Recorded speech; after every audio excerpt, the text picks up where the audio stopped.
behind when she turned. At the bottom of the steps stood a girl Vaka recognized from her new class. She hadn't heard her approach. Perhaps she had been tiptoeing, though Vaka couldn't for the life of her imagine why. It wasn't as though she was likely to bite, or they were enemies. They didn't know each other at all, but Vaka remembered her clearly. It was impossible not to. She had 2 fingers missing, the little finger and ring finger of one hand. The girl had sat alone in the front row and seemed very quiet. At first, Vaka had thought it must be her first day too, but the teacher hadn't introduced her like she had Vaka, so that couldn't be right. When the pupils were allowed to talk to each other in the lessons, the girl hadn't said a word. During break, she had sat on the sidelines, staring into space, like Vaka on the steps just now. Her expression had remained blank, even when 2 boys started chanting a nursery rhyme that Vaka remembered her granny reciting. Little finger, where are you? Ring finger, where are you? Vaka thought this was unbelievably mean, but none of the other kids turned a hair. In the end, she had looked away, not daring to interfere. She was new, after all. It's shut.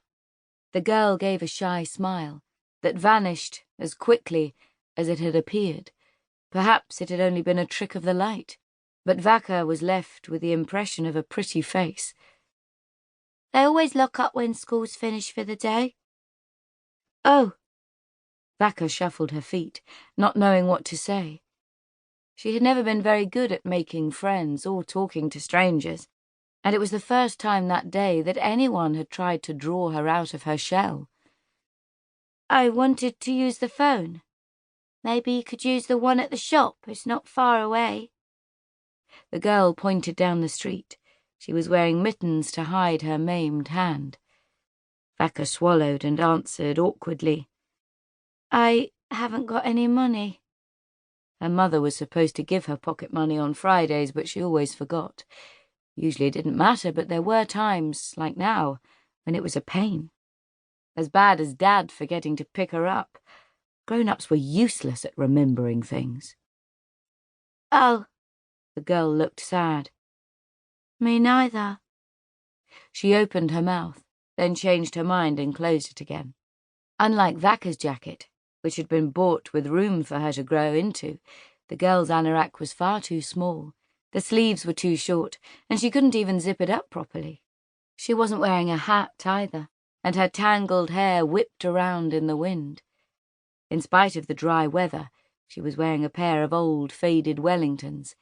In contrast, her brightly coloured mittens looked clean and new.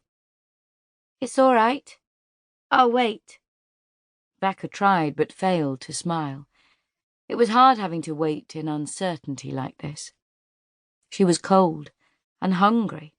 If Dad had come at the right time, she would have been sitting in their new kitchen by now, enjoying a slice of toast.